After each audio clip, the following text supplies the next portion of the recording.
2017 was an amazing year for gaming. From the very start to the very end, with AAAs and indies, the launch of the Nintendo Switch and I guess the Xbox One X, this was an amazing year to be a gamer. And much like every other YouTuber on the face of the earth, I would like to share with you my favorites. So, a couple things about this list. 1, it's my opinion. You have a different one? Cool, leave it in the comments down below.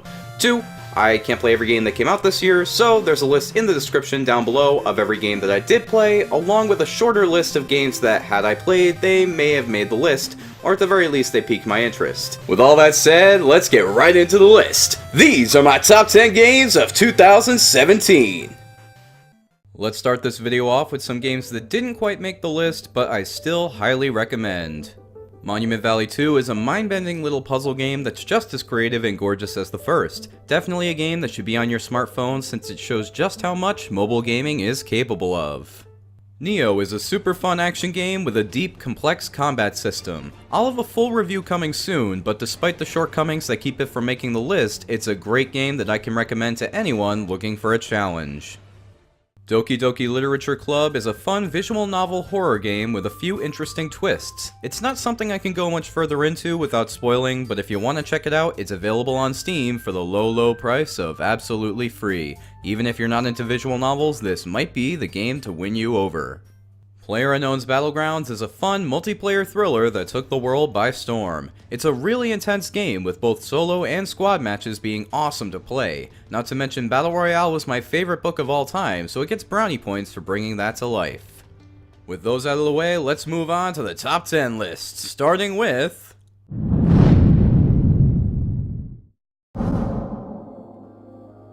I first played Gorogoa at PAX East back in April. It was fun and had me intrigued right up until its release day this December. Gorgeous visuals, mind-bending puzzles, and an interesting story all make for a surprisingly complex game given that its main mechanic is just moving 4 tiles around.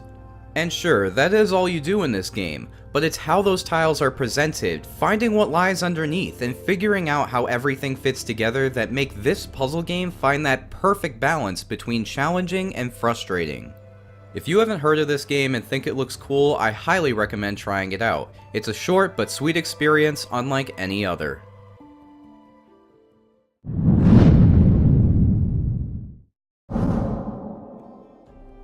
Robot Dinosaurs. Need I say more? Horizon Zero Dawn may not do much in terms of innovation, but when it comes to perfecting the established third-person open-world formula, it's at the top of its class.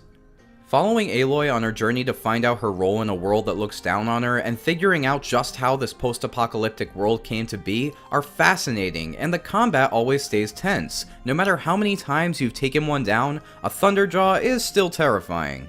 Gorgeous visuals, gameplay that never ceases to be fun, and a deep and fulfilling story that manages to both satisfy and leave enough questions for a sequel to answer. Definitely a must-have for any PS4 owner.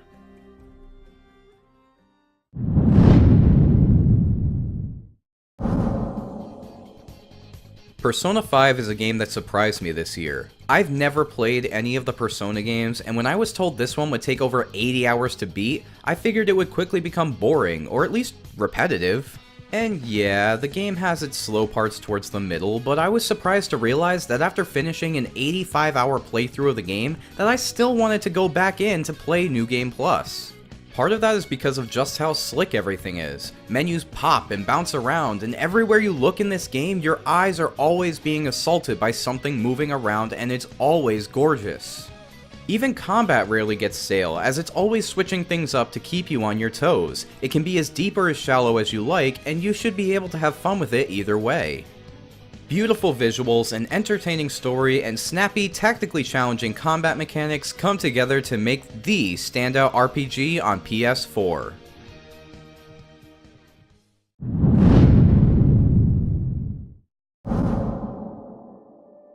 I don't usually like horror. Waiting around for jump scares to happen that only make you jump because of a loud noise is just cheap. Resident Evil 7 Biohazard is not your typical horror game. Many of the scares in this game come from player input, going through a door to find monsters on the other side, choosing where to hide from Daddy Baker. All of it makes the actual jump scares that much more frightening. The tension never lets up. The visuals are what I would call beautifully disgusting. The combat is incredibly nerve-wracking, and the Bakers are insane and fun to fight against throughout the entire game. Even if you're not a horror fan, I recommend everyone gives Resident Evil 7 a try.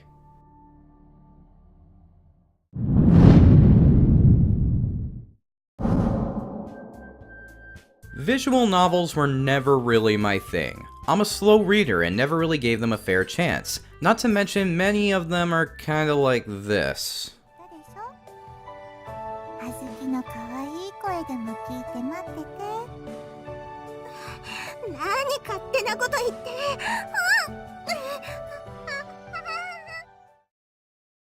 Yeah.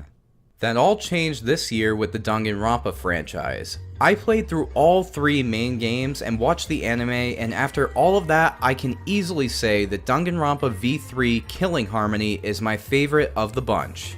The first and last trials of this game hit a literary high I haven't seen in games for years, maybe ever. Twists, turns, amazing characters, ballsy writing, and the ever-present question in the back of your mind of who will be killed off next. I think this may be the last we'll see of the series, at least for a while, but if this truly is the final entry, it's one the developers should be extremely proud of. If you've never gotten into the visual novel genre, I'd say the Danganronpa series is the perfect place to start.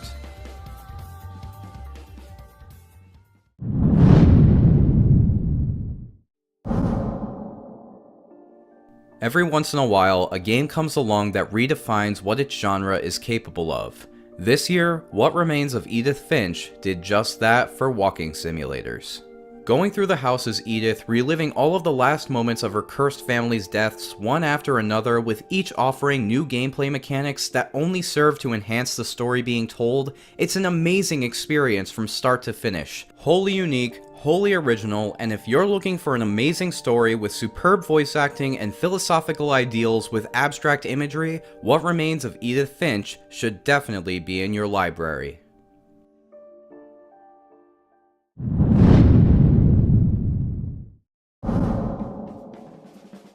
Oh Cuphead, how I love you. This game is great. Fun combat, unique bosses, and a challenging experience that's not nearly as bad as everyone made it out to be. Cuphead is a great experience from start to finish. Except the dragon. Fuck that dragon. Years of excitement after that first trailer at E3 2014 have all culminated in a game that undoubtedly lives up to the hype and then some.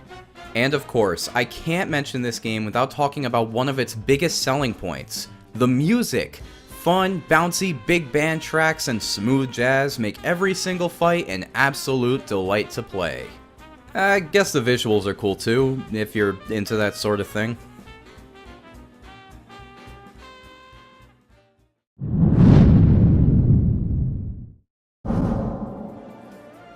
Numbers 2 and 3 on this list were a real toss-up for me, so they could really be put here interchangeably, but all I know is that A Hat in Time deserves its high spot on this list.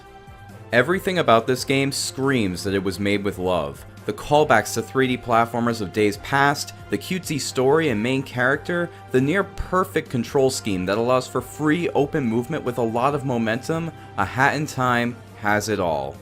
It's not just nostalgia that puts this game up here either. This game wouldn't be on the list if it were derivative. No, instead, A Hat in Time takes all of the elements that made the classic platformers great and improves them to a T. Even the bits of story are welcome and got me to laugh out loud every so often. How often can you say that about a platformer?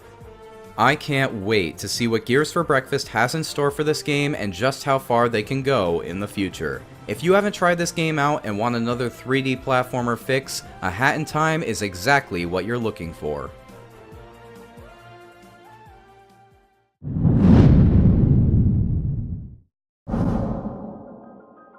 Revolutionary. That's the word that comes to mind when I think of The Legend of Zelda: Breath of the Wild.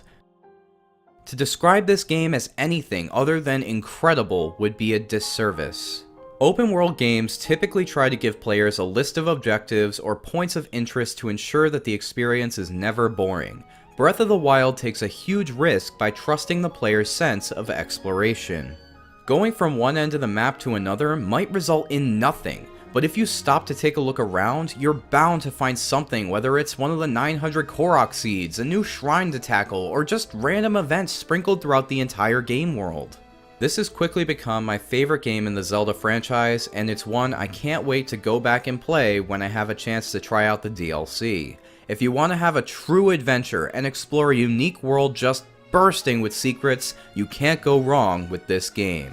Or you could just wait a few years and try out one of what's sure to be dozens of games inspired by the open world design of The Legend of Zelda: Breath of the Wild.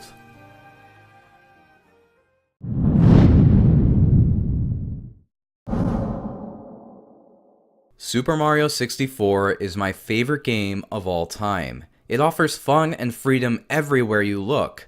Every 3D Mario title since has been great, but nothing's really reached the heights of the original for me. Until now.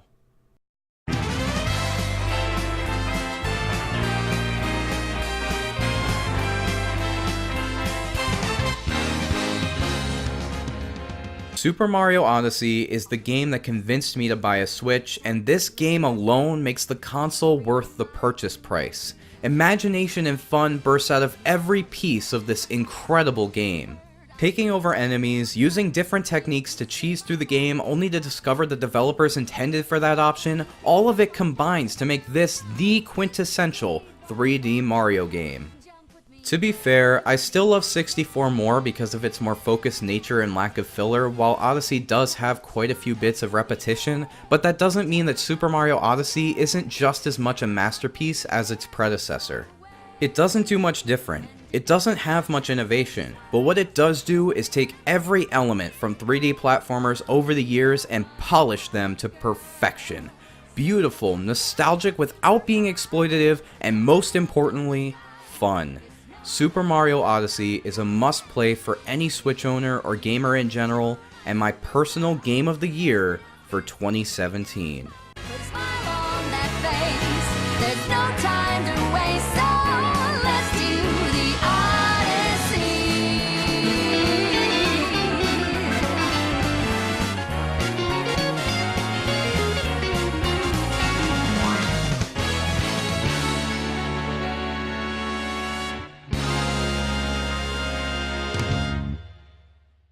2017 has been an incredible year to be a gamer. Full of imagination, creativity, and innovation, it's just been amazing to see what these developers are capable of, and I'm super excited to see what 2018 has to bring us. With all that said though, if you want to see my list of the worst games of 2017, I'll leave a link down in the description below, and you can check that out. And if you like what you've seen here and you want to see some more game reviews or dissections, game analysis, all that stuff, I'd love to have you as a subscriber for the new year. And as always guys, have a mighty nifty 2018.